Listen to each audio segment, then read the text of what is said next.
Imagine being locked away on a cold, windswept island surrounded by shark-infested waters. No escape, no mercy, no hope. Welcome to Alcatraz, America's most feared prison. For 29 years, the Rock held the nation's most dangerous criminals. Today, we're revealing 7 brutal reasons why prisoners here face certain doom.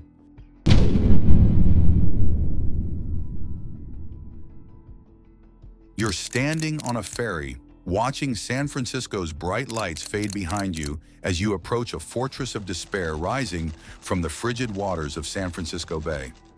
Alcatraz Island, just 1.25 miles from the mainland, yet it might as well be on another planet. The isolation wasn't just physical, it was psychological warfare. Prisoners could see the city's twinkling lights, hear the faint sounds of New Year's celebrations, and smell barbecues drifting across the water on summer evenings. They were tantalizingly close to freedom, yet impossibly far away. The waters surrounding Alcatraz maintained a bone-chilling 50 to 55 degrees year-round, with currents so treacherous that even experienced swimmers would struggle. The island itself was barren. No trees, no grass, just concrete and steel surrounded by jagged rocks that could slice a man to ribbons. This isolation bred madness.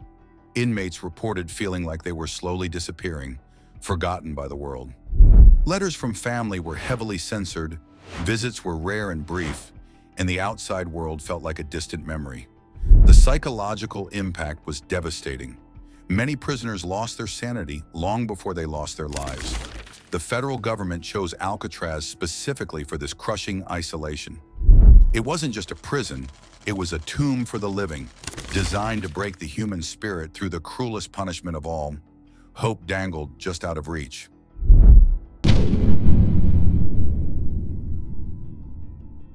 The guards at Alcatraz weren't your typical prison officers. They were hand-picked veterans, many with military backgrounds, trained to view inmates as enemy combatants rather than human beings. These men had one job: maintain absolute control through fear and violence.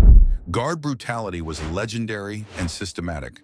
Prisoners who stepped out of line faced the treatment: savage beatings with clubs, prolonged solitary confinement, and psychological torture that pushed men to the brink of insanity. The guards operated with complete impunity. Complaints disappeared into the void, and investigations were non-existent. One particularly sadistic practice involved guards forcing prisoners to stand naked in their cells for hours during San Francisco's brutal winters. The concrete walls turned the cells into refrigerators, and frostbite was common. Guards would blast prisoners with fire hoses, leaving them soaked and shivering for days. The most feared punishment was the hole. D-block solitary confinement. Guards would strip prisoners naked, throw them into pitch-black cells with only a hole in the floor for waste, and feed them bread and water. Some men spent years in these conditions, emerging as broken shells of their former selves. Robert Stroud, the famous Birdman of Alcatraz, spent 42 years in solitary confinement. Guards delighted in psychological games. They'd tell prisoners their families had abandoned them, that the outside world had forgotten they existed. Many guards were alcoholics and sadists who took pleasure in prisoner suffering, turning Alcatraz into a house of horrors.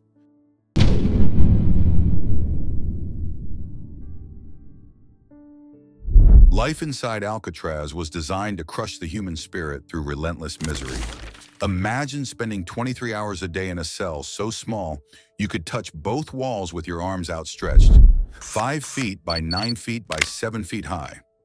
This concrete coffin became your entire universe. The cells were freezing in winter and suffocating in summer. San Francisco's notorious fog would roll in, filling the prison with bone-chilling dampness that seeped into your bones and never left. Prisoners slept on thin mattresses over steel slats, with a single scratchy blanket that provided little comfort against the cold. Food was deliberately awful: watery soup, moldy bread, and mystery meat that prisoners suspected was rat. Clean water was rationed, and many inmates suffered from malnutrition and vitamin deficiencies that led to scurvy, rickets, and other diseases. The prison hospital was understaffed and undersupplied, meaning minor illnesses often became death sentences. Sanitation was nightmarish. Prisoners had to use buckets as toilets overnight, creating a stench so overwhelming that many vomited daily. Rats and cockroaches were constant companions, spreading disease throughout the cell blocks. The laundry was done in salt water, leaving clothes stiff and chafing against the skin. Perhaps most cruel was the complete absence of rehabilitation programs, education, or meaningful activities. Prisoners were expected to sit in silence, slowly going insane from boredom and despair. The message was clear: you came here to die, not to live.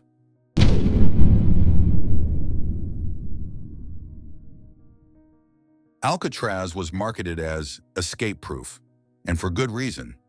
Every aspect of the prison was designed to make escape impossible, from its location to its construction to its revolutionary security measures that were decades ahead of their time.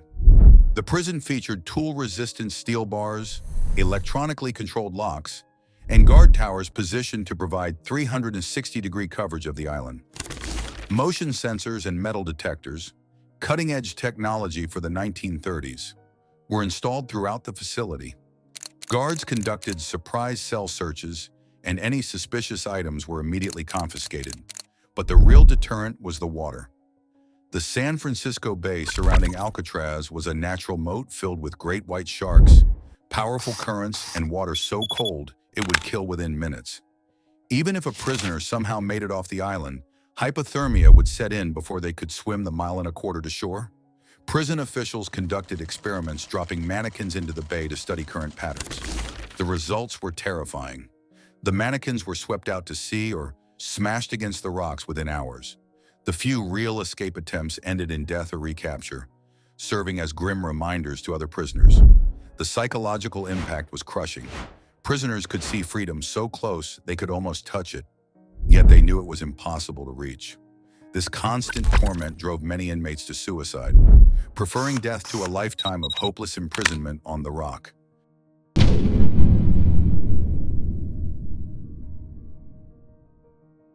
Alcatraz perfected the art of psychological warfare, using techniques that would make enemy interrogators proud.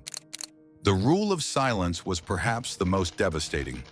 Prisoners were forbidden from speaking except during designated times, creating an atmosphere of crushing loneliness and isolation. Imagine years of silence, broken only by the sound of waves, footsteps, and your own heartbeat. Many prisoners reported hearing voices, talking to imaginary companions, and losing their grip on reality. The silence was so complete that it drove men to scream just to hear a human sound, earning them brutal beatings and extended solitary confinement. The prison employed sensory deprivation as a weapon. Cells in D-block solitary confinement were painted black and kept in complete darkness. Prisoners lost track of time, day, and night, becoming meaningless concepts. Some inmates spent so long in darkness, they became temporarily blind when exposed to light. Guards played mind games designed to break prisoners psychologically. They would tell inmates their families had died, that loved ones had forgotten them, or that their appeals had been denied. False hope was dangled and then crushed repeatedly, a special kind of cruelty that left men broken and suicidal. The infamous treatment unit used experimental psychiatric techniques, including forced medication and electroshock therapy, often without the prisoner's consent or knowledge. Many inmates emerged from Alcatraz permanently damaged, their minds shattered by years of systematic psychological abuse designed to destroy the human spirit.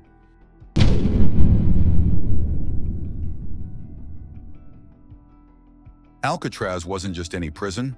It was home to America's most dangerous, violent, and psychopathic criminals.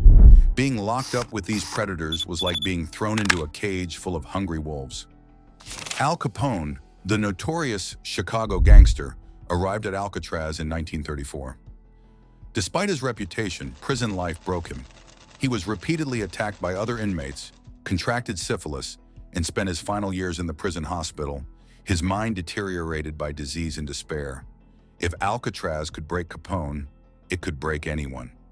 Machine Gun Kelly, George Babyface Nelson, and other notorious gangsters filled the cell blocks. These weren't petty criminals. They were cold-blooded killers who viewed murder as casually as ordering breakfast.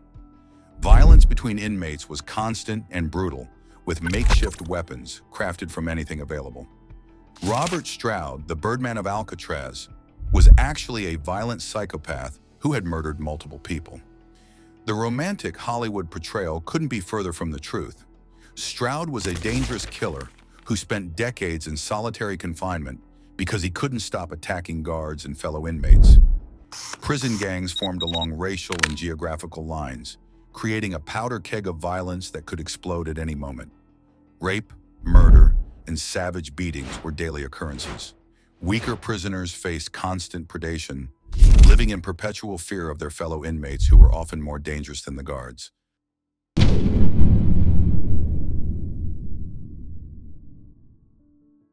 The history of Alcatraz escape attempts reads like a catalog of human desperation and death.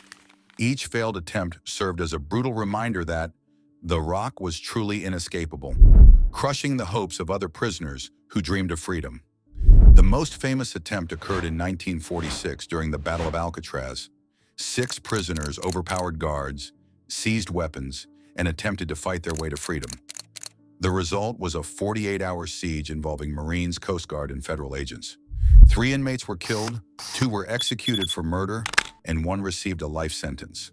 The violence was so intense that gunfire could be heard in San Francisco. Joseph Bowers became the first prisoner to die attempting escape in 1936. Guards shot him as he climbed the prison fence, his body falling 50 feet to the rocks below. Theodore Cole and Ralph Rowe disappeared into the fog in 1937, but their bodies washed ashore weeks later, victims of the bay's brutal currents. The 1962 escape attempt by Frank Morris and the Anglin brothers captured public imagination, but the reality was grim. Despite elaborate planning involving dummy heads and a makeshift raft, the men likely drowned in the freezing waters. No trace was ever found, and the FBI concluded they died within hours of entering the bay. Each failed escape attempt resulted in brutal crackdowns. Guards increased security measures, extended solitary confinement periods, and made life even more unbearable for remaining prisoners. Hope became the most dangerous emotion on Alcatraz. It only led to death. For 29 years, Alcatraz crushed the bodies and souls of America's most dangerous criminals. No prisoner truly survived the Rock. They either died or emerged as broken shells of their former selves. The prison closed in 1963, but its legacy of brutality remains. Could you have survived? Let us know below.